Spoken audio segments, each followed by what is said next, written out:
La CFE, votre sécurité sociale jusqu'au bout du monde. Bienvenue sur le plateau de 24 heures chrono de l'International dans les studios de TV5 Monde.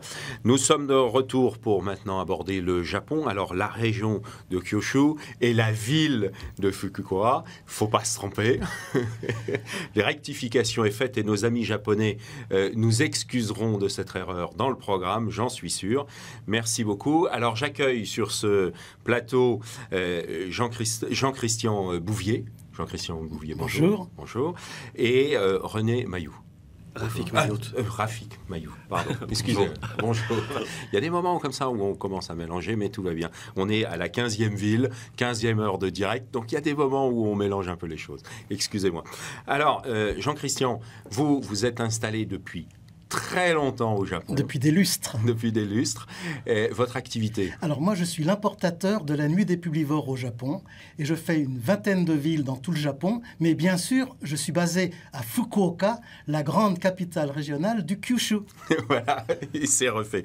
Et vous, Rafik, vous êtes donc... vous travaillez dans le luxe et vous avez un système de distribution sur l'ensemble du Japon, entre autres sur Fukuoka. Oui, nous sommes une jeune maison de luxe d'Onien. Notre premier marché est le Japon, mais au sein du Japon, c'est Tokyo. Et Fukuoka est une des villes où nous distribuons aussi. Très bien.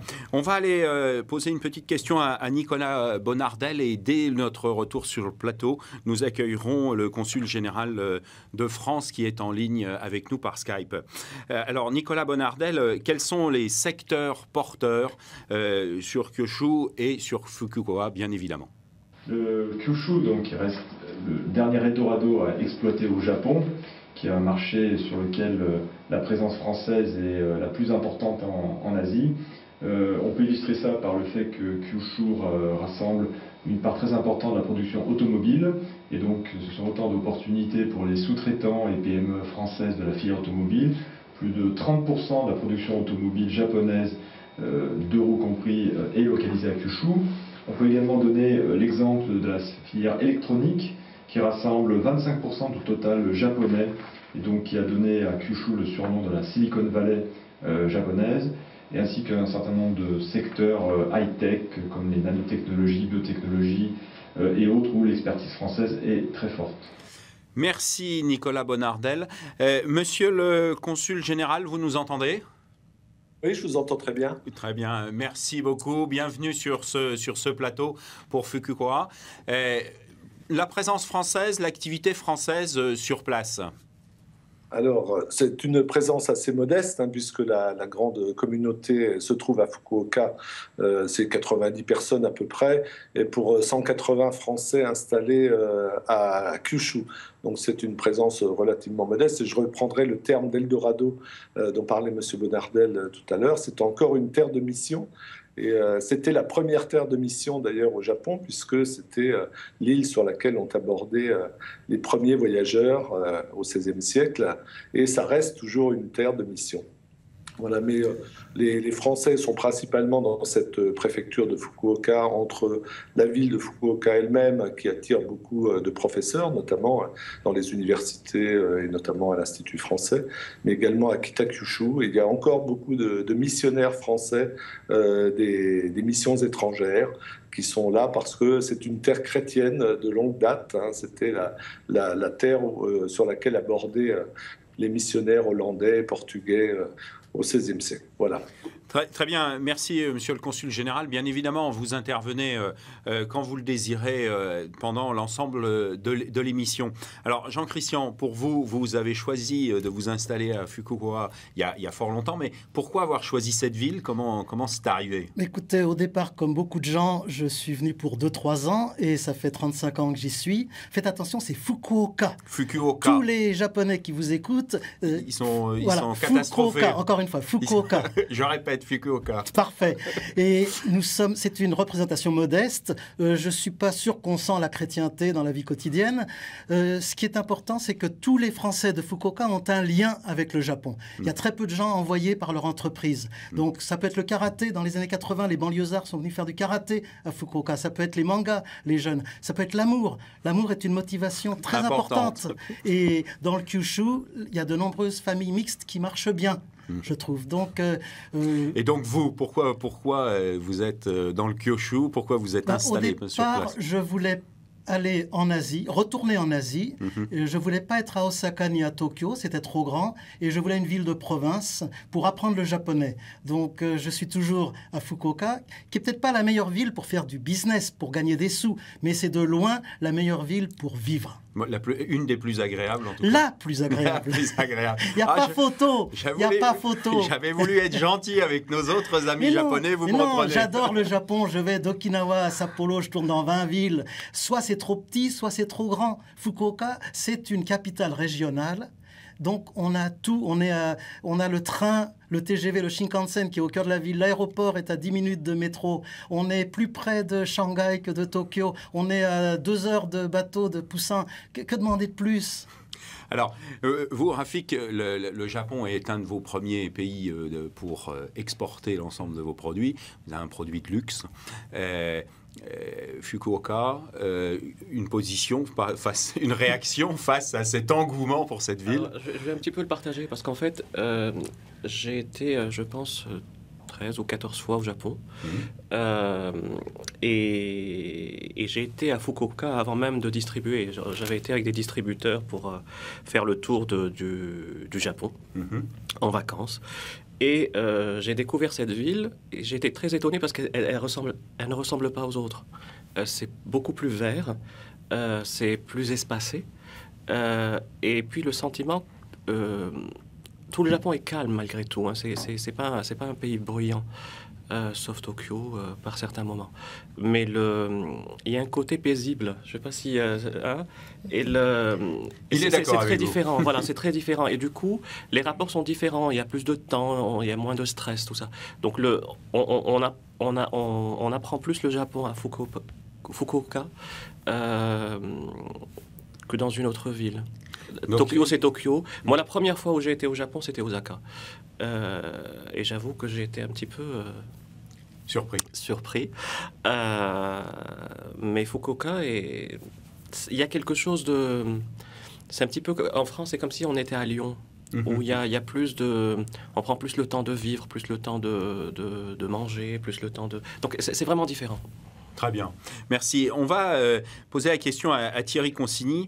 Thierry, quelles mesures incitatives pour les entreprises, l'ensemble des aides de cette préfecture? Il faut savoir qu'il y a un ensemble d'aides dans ces préfectures, donc Oita en particulier, mais également Kita-Kyushu, où on pourra faciliter, payer par exemple jusqu'à 50% des loyers pour la location d'un bureau, ou pas mal d'autres natures incitatives fiscales ou financières peuvent permettre à des entreprises de s'implanter dans cette partie du Japon. Et dans les faits, il s'agira surtout peut-être d'entreprises qui auront besoin d'entrepôts, qui auront besoin d'établir des laboratoires de recherche. Donc la première présence est souvent à Tokyo, Osaka, mais on peut très bien imaginer que dans un second temps, l'élargissement des activités puisse se faire par Fukuoka ou par Oita ou par Kita-Kyushu, par d'autres villes du Kyushu. Merci Thierry Consigny. Alors, dans votre cas, Rafik, vous avez implanté donc un réseau de distribution quelque part, des correspondants, des corners. Comment vous avez fait pour sélectionner? Comment vous avez pu entreprendre le Japon facilement? En fait, c'est le Japon qui est venu à nous. On a commencé en mars 2000 par faire des salons à Paris. Et là, il y avait des acheteurs qui venaient. Donc, j'apprenais aussi mon métier en faisant... Voilà, exactement. Donc, on a commencé. Je ne savais même pas. La première fois, on m'a dit department store. Je ne savais pas ce que ça voulait dire. Donc,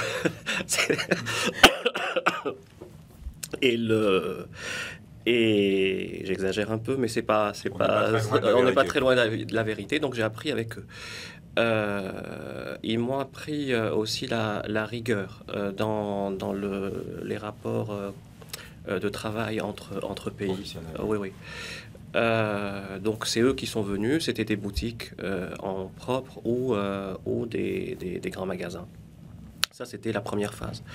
On a très vite senti que ça allait pas suffire, puisque il faut savoir que le Japon c'est ce qui réellement fait sa force et ce qui fait la force des Japonais. Et je leur tire mon chapeau à ce sujet-là, c'est que ce sont des gens très curieux, précurseurs, et qui n'hésitent pas à aller vers la nouveauté. Contrairement à nos marchés, nous qui sont beaucoup plus conservateurs. Donc ils sont toujours dans la recherche du nouveau. Si bien que j'ai l'impression que le sens du beau pour eux n'est pas très loin du nouveau. Ce qui est beau est nouveau. Et ça vous a permis tout de suite de prendre pied. Ça nous a permis tout de suite. C'était assez étonnant parce que en même temps, nous, on n'était pas tellement prêts à suivre la demande, et il fallait courir après ça. Donc c'était des années assez mouvementées, mais enrichissantes. Ensuite, j'ai commencé à faire mes voyages, je voulais aller au-delà de ça, et aller moi-même sur place. Donc j'ai commencé à faire de multiples voyages. Le premier, c'était un concours qu'organisait la Chambre de commerce française. Et c'était, je me souviens, un concours qui s'appelait Osaka vous invite. Et c'est pour ça que mon premier voyage était à Osaka. Et à partir de là, voilà, une fois que j'ai pris le pli, j'ai commencé à faire ça assez fréquemment. Et là, la vertu s'est mise en place et le système, la roue s'est mise en place. Alors oui, c'est un système vertueux en effet, mais en même temps, c'est un système qui n'échappe pas aux réalités des crises mondiales, parce qu'on a subi la guerre du Golfe, on a subi et les dernières crises. Tout ça. Par contre, aller sur place est la meilleure façon déjà de comprendre, de relativiser aussi notre œil, parce que on a tendance à penser que ce qui est beau pour nous l'est pour tout le monde, et ce qui n'est pas vrai. Je parle de ça parce qu'en fait, je suis dans un secteur où l'acte d'achat est un acte spontané, oui. Oui, et qui est déclenché par le désir. Un plaisir, un désir, oui. Et aller vers eux m'a permis de mieux les comprendre, pas forcément de m'adapter dans certaines choses, mais pas de changer ce que nous sommes, parce que s'ils viennent nous chercher, c'est justement qu'ils veulent de la différence. Et de rester sur l'idée de renforcer le côté Made in France, justement, pour pouvoir leur offrir une partie de France. Donc notre histoire est là. Sur votre catalogue, c'est même écrit Made in Paris. C'est le cas. C'est le cas. Ok. Rafik, merci beaucoup. Nous allons aller poser une question et retourner vers Nicolas Bonardel. Nicolas, quelles sont les principales différences interculturelles dans le milieu du travail ? Les Japonais attachent une importance particulière à la hiérarchie et donc au respect de cette hiérarchie, ce qui induit des processus de décision différents des processus de décision en France et en Europe, où chaque décision doit faire l'objet d'un consensus de la part de toutes les personnes, les parties prenantes au sein de l'entreprise japonaise et au sein de ses partenaires. Donc ça, c'est une première différence interculturelle à prendre en compte pour les exportateurs français. Un autre concept important est la notion de confiance. Cette confiance s'acquiert à travers des relations interpersonnelles et amicales qui doivent donc se développer hors des réunions de travail. Et donc, il est important, quand vous venez au Japon, de pouvoir allouer suffisamment de temps pour développer ce réseau personnel qui sera indispensable pour réussir sur place. Et enfin, troisième et peut-être dernier point important, à vraiment ne pas oublier quand vous venez travailler au Japon, c'est la notion de service. Pour les Japonais, c'est fondamental. Merci Nicolas Bonardel. Alors j'accueille Michel Dallonneau. Donc Michel Dallonneau, bonjour. Vous êtes membre de Itinéraire Interculturel. Vous pouvez nous en dire un mot ? Alors Itinéraire Interculturel est un cabinet de formation essentiellement, et comme son nom l'indique, qui se concentre sur le domaine de l'interculturalité, donc de la rencontre entre les cultures.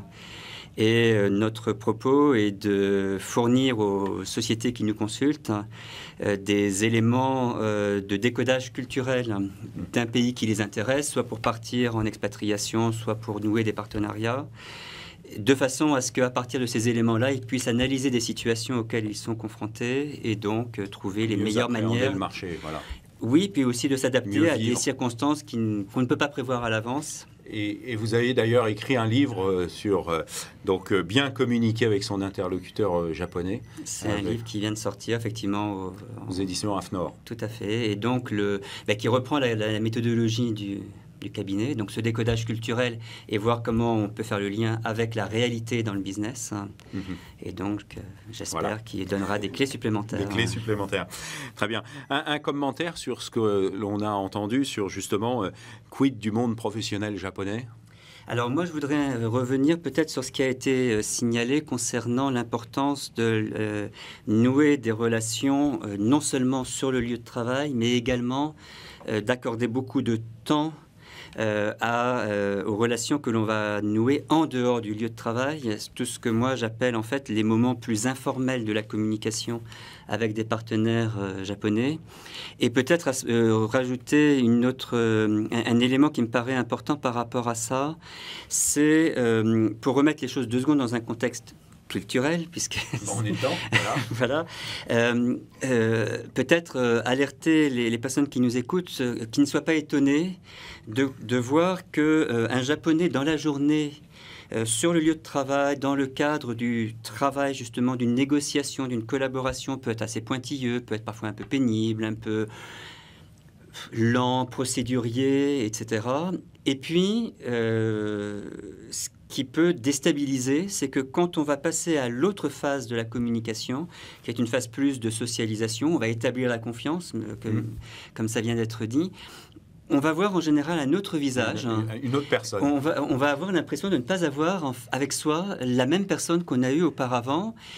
Alors, en général, ce qui lance un peu la soirée, c'est quand on ouvre la première bouteille de bière et qu'on dit kampai, surtout pas chin-chin, parce que ça a un sens un peu différent, un peu connoté sexuellement. Voilà. Bon. Donc, quand on ouvre la première bouteille de bière, quand on fait ce premier kampai, là, clairement, on montre qu'on rentre dans une autre temporalité. On n'est plus dans celle purement du business, mais on est là pour se découvrir un petit peu plus sur le plan humain. On ouvre l'autre monde. Voilà. On fait un tout petit peu tomber la barrière, et c'est vrai que moi-même je l'ai vu, et puis un certain nombre de Français que j'accompagne au Japon me le disent toujours, mais ils me disent attends, c'est pas possible, c'est pas la même personne qui était avec moi, qui braillait dans son karaoké, qui chantait faux, qui a bu, qui était rigolo, qui était attachant, et puis le lendemain on est revenu au bureau et de nouveau il m'enquiquinait pour des points de détail, hein. Mais ça, je crois qu'on a tous fait l'expérience de ça, donc je pense que c'est un aspect important. Et donc, en fait, la réalité, c'est que cette deuxième mi-temps, si je puis dire, est aussi importante. Même peut-être presque plus. Parce que finalement, si vous ne laissez pas le temps à cette deuxième mi-temps, entre guillemets, de prendre toute son ampleur, vous ne serez jamais... Il n'y aura pas de confiance, il n'y aura pas cette logique. Et donc, vous ne marcherez jamais totalement aussi bien dans le business. On va justement aller poser la question et on revient vers vous. On va aller voir un de vos amis, Vincent Lefrançois, donc qui lui est illustrateur de site internet, justement à Kyushu. Donc, Vincent, les différences interculturelles. S'installer durablement au Japon n'est pas si difficile. Encore faut-il savoir pourquoi on y vient. Je pense que le meilleur moyen de s'y intégrer, c'est de vouloir y apporter quelque chose. Habiter au Japon n'est pas un objectif en soi. Et ici, on est considéré par sa position sociale plus que par son identité. Il faut de toute façon accepter nos différences culturelles, parce qu'on sera jugé sur notre capacité à accepter les règles sociales. Même si les Japonais sont très indulgents avec les étrangers, parce qu'ils savent que leur langue, leur écriture, leurs règles rigoureuses sont difficiles à intégrer. Alors on nous aide, on nous autorise des écarts, des maladresses, on fait à notre place aussi. Leur bienveillance, c'est très confortable. Merci Vincent. Alors, vous vouliez dire un mot avant et en même temps, vous voulez parler de Vincent. C'est la même chose. D'abord, Vincent est illustrateur Oui. et il a choisi Fukuoka comme un de ses sujets et il est en train de réussir comme illustrateur de Fukuoka. Il est allé à Bordeaux dans le cadre du jumelage. En tant que représentant japonais, digne Tout à fait. représentant japonais. Et il est arrivé comme petit jeune il y a une quinzaine d'années à Fukuoka et maintenant il fait carrière comme illustrateur. C'est ce que je voulais dire dans ce lieu où on ne parle que des différences culturelles. Je regarde l'émission depuis hier. Au Japon, pour moi, ce qui est le plus important, c'est que le niveau de vie entre les Japonais et les Français est le même. Donc, sur les relations humaines, la base est solide. On n'est pas avec un Japonais en face de quelqu'un qui gagne 10 fois plus ou 10 fois moins que vous. Donc ça me semble le socle solide des relations entre les Français et les Japonais quand on arrive au Japon. Après, les différences culturelles, il faut se les coltiner. C'est plus ou moins difficile selon les personnalités, ça prend du temps, mais c'est pas insurmontable. Alors, vous souriez parce que manifestement, lui, il est plus japonais que français maintenant, donc... Oh, il est très français encore. Ouais. Je le soupçonne d'avoir cultivé avec soin sa part de françaisité, je ne sais pas comment on peut dire. Pour ne surtout pas devenir tatanisé, comme on dit. Non, je souris parce que oui, effectivement, on est tous passés par ce processus d'acclimatation, de découverte, de 3 pas en avant, 2 pas en arrière, 1 pas sur le côté, etc. Mais je voudrais revenir sur ce qui a été dit tout à l'heure dans la vidéo. La bienveillance des Japonais est confortable, et ça, c'est vrai. C'est quelque chose qui est assez touchant. Ils ont la patience d'attendre qu'on fasse. Voilà, il y a au Japon en fait une expression qui est « on ne peut pas vous en vouloir si vous ne saviez pas ». Alors, par contre, ça veut dire qu'une fois qu'on vous a expliqué, vous n'avez pas non plus forcément le droit d'y revenir très souvent. Mais il est vrai que si on arrive avec bonne foi, si on arrive avec une ouverture d'esprit, une humilité suffisante pour dire peut-être que je vais me tromper, mais c'est pas méchant de ma part, mais je cherche à découvrir, on ne vous en voudra pas. Et j'ai même presque envie de dire qu'à la limite, ces petites erreurs qu'on peut faire, si on sait prendre un tout petit peu de recul et prendre avec un tout petit peu d'humour, ça fait justement un excellent sujet pour parler d'autre chose que de business dans ces fameuses circonstances-là, pour montrer que fondamentalement, ce que l'on a envie de faire, c'est découvrir l'autre, de comprendre l'autre, de créer cette confiance, d'établir des relations harmonieuses, et puis finalement, tout va très bien se passer. Il y a des vraies clés. On a des capacités à ouvrir les portes. Oui, et en plus de ça, je crois qu'il y a une chose globalement qui plaît pas mal aux Japonais chez les Français, c'est qu'à la fois on est pro, ça il n'y a pas de doute là-dessus, mais on est aussi des gens qui venons d'un pays avec une vieille culture. On a un goût commun pour la gastronomie, on a un goût commun pour un peu refaire le monde, discuter de tout un tas de choses qui ne sont pas importantes, mais peu importe. Enfin, donc on a des manières de passer notre temps qui sont souvent assez similaires. Voilà. Donc je trouve qu'on a plein de points communs et... On va aller passer une petite page de publicité, on reviendra, on posera 2-3 questions à monsieur le consul général. Pub.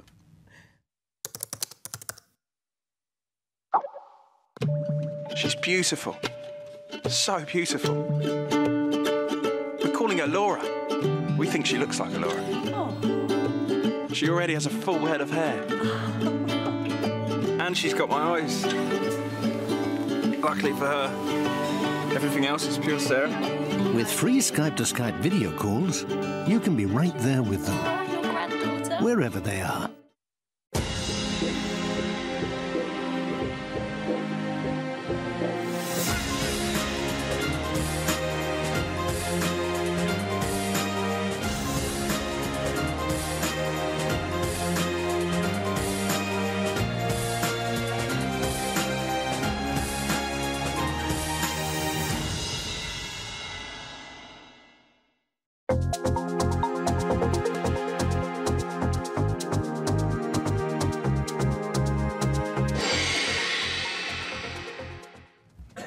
De retour sur les 24 heures chrono de l'international. Et donc, monsieur le consul général, peut-être vous vouliez intervenir justement sur les sujets que nous venons d'aborder.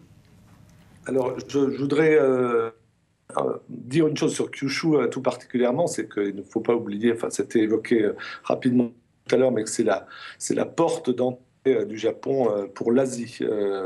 Kyushu est beaucoup plus proche de la Corée que de Tokyo. De Fukuoka, on est en 1 heure à peine à Busan.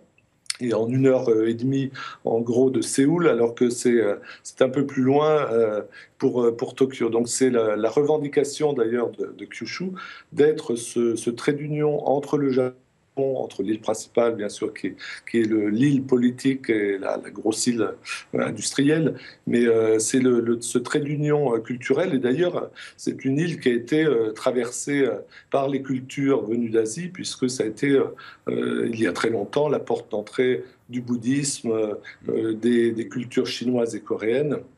À Kyushu, on trouve un des berceaux de la céramique japonaise. Et puis, je voudrais insister sur l'aspect naturel de cette île, car au-delà des grandes villes, des grandes métropoles industrielles comme Fukuoka ou Kitakyushu, voire Nagasaki pour ce qui est de la construction navale, il y a un arrière-pays extrêmement favorable à nous autres Français qui ont pour la nature, notamment ces très beaux camps, ces sources d'eau chaude et une nature luxuriante, beaucoup de terres agricoles également, une viande remarquable puisque c'est le berceau de la viande japonaise, du wagyu, du bœuf. Donc c'est vraiment une terre d'accueil formidable et il suffit de transiter par Tokyo ou Osaka pour se rendre très rapidement au Kyushu. Et donc, de profiter à la fois d'une belle ville, d'une grande ville aérée comme Fukuoka, mais également d'un arrière-pays extrêmement agréable. La préfecture d'Oita est peu avec ses sources, et puis plus au sud, Kagoshima évidemment, et le débouché vers ensuite Okinawa, donc une partie encore plus méridionale du Japon. Mais c'est vraiment un autre Japon avec sa culture propre, avec ses légendes propres. C'était une terre qui a beaucoup intéressé Lévi-Strauss quand il est venu au Japon. Il a visité Kyushu, il a été accompagné par des anthropologues français. Et voilà, c'est vraiment une île dont je voudrais faire la promotion. Merci, monsieur le consul général. On a bien compris que vous étiez converti à l'île de Kyushu. Très bien. Justement, on va retourner voir un autre converti, Vincent Lefrançois, sur la présentation de la ville de Fukuoka, sa situation, sa qualité de vie. Vincent. Bonjour Paris, bienvenue à Fukuoka, le pôle économique, administratif et culturel de l'île de Kyushu, au Japon. C'est une ville où je suis arrivé par hasard il y a 20 ans et où j'ai décidé de rester, ayant trouvé une qualité de vie assez exceptionnelle. Alors en quelques mots, Fukuoka est une ville de 1 400 000 habitants, desservie par un aéroport international. Il y en a très peu au Japon, le plus proche étant à Osaka. C'est aussi le premier port au Japon pour son nombre de passagers. On est par exemple à 2 heures de bateau de la Corée du Sud. Une ville desservie par le Shinkansen, qui nous met à 3 heures de Osaka et 5 heures de Tokyo par exemple. C'est une grande ville universitaire aussi, avec toutes les spécialités possibles. Certains départements scientifiques notamment ont même une réputation d'excellence au niveau national. Enfin bref, une ville en plein mouvement, dynamique, dotée de services performants. Je crois qu'on peut facilement passer une vie entière sans jamais quitter Fukuoka.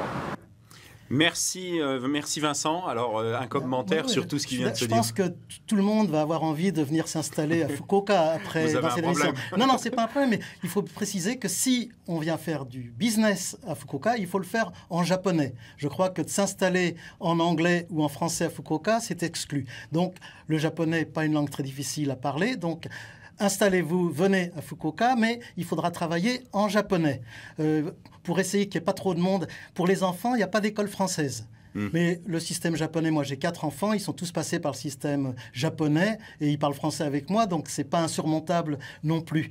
Et ce qui est drôle, c'est que c'est un port, mais là Vincent est dans le centre-ville, à 200 mètres de la mer, mais on ne sait pas qu'on est dans un port, on ne voit pas la mer en ville. C'est assez étonnant. Comme positionnement. Voilà. Un point particulier, beaucoup Michel. de choses ont déjà été évoquées, donc peut-être juste insister sur ce que le consul a rappelé, le côté carrefour, où à la fois ça a été, on a beaucoup parlé de ce qui est rentré au Japon par cette île-là, mais c'est aussi, faut le rappeler, à partir de là que les Japonais au XVIe siècle ont essayé d'envahir d'abord la Corée puis la Chine. Bon, ça n'a pas très bien fonctionné, mais voilà, c'est une porte qui va dans les deux sens. Voilà, la proximité géographique avec le continent fait que les personnes originaires de cette île sont naturellement intéressées à ce qui se passe en dehors du Japon. Et donc ça marche dans les deux sens. Ils ont beaucoup reçu, mais ils ont également donné à l'extérieur, au continent. Donc on est vraiment sur un point extrêmement... Ce qui peut permettre, en termes de business, une porte d'entrée sur le restant de l'Asie quand même. Oui. Ah ben clairement, en plus de ça, géographiquement, ça a été rappelé, on est plus près de la Chine ou de la Corée que de la capitale du Japon. Donc on est bien à un point assez central finalement pour tout ce qu'on appelle l'Asie du Nord. On va retourner voir notre fidèle Vincent pour parler du coût de la vie. Récemment, le magazine américain Monocle a publié un classement des villes du monde basé sur la qualité de la vie. Et Fukuoka est arrivé 12e. En plus, Fukuoka n'apparaît jamais dans les listes des villes réputées difficiles pour les expatriés français. Alors notons que la communauté française ici est encore faible, une centaine de membres environ en ville. Mais on trouve ici l'un des 4 instituts français au Japon, ce qui ajoute pour nous une plus-value culturelle indéniable. C'est Tokyo qui est considérée comme la ville la plus chère pour les expatriés français. Ici, le coût de la vie est plutôt raisonnable.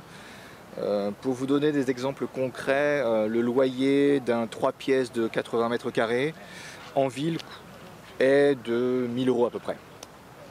À Tokyo, c'est 2 à 3 fois plus, bien sûr, mais là-bas c'est délirant.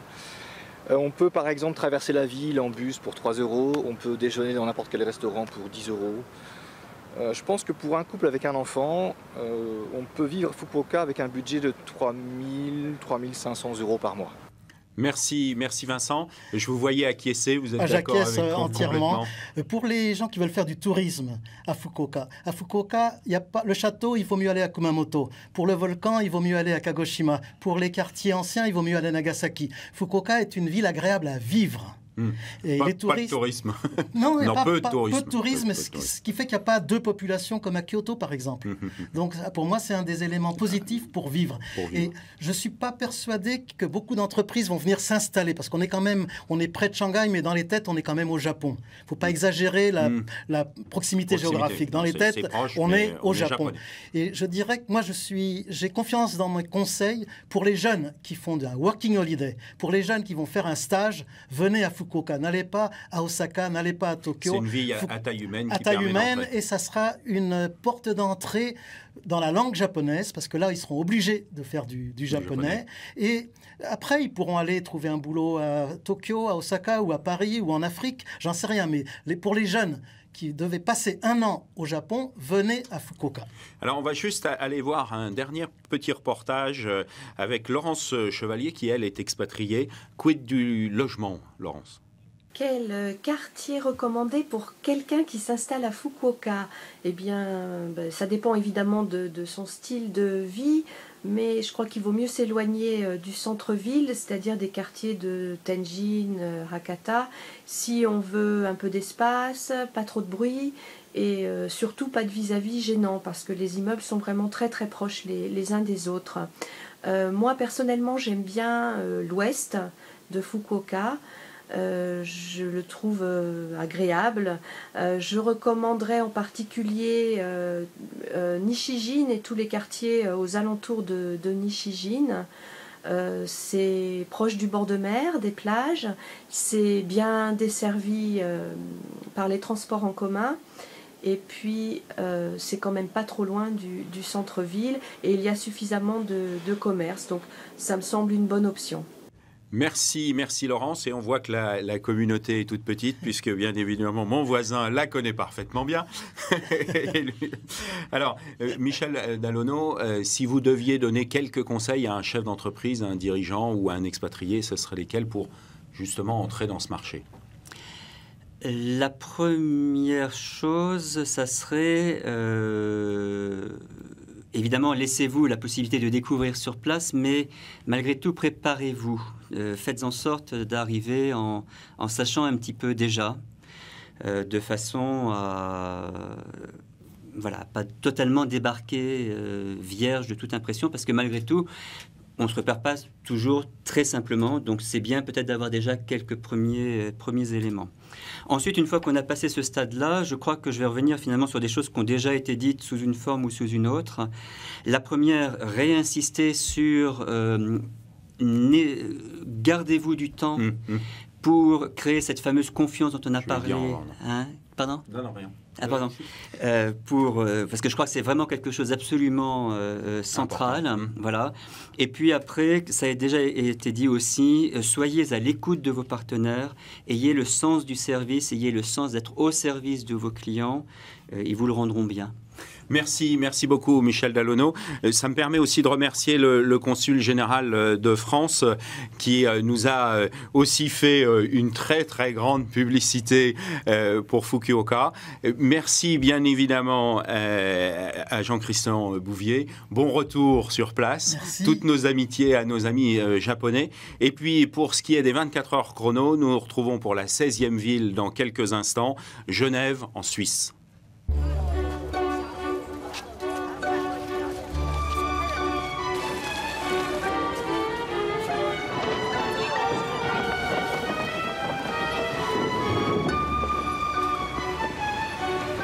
Découvrez un monde d'opportunités avec HSBC, votre banque partout dans le monde.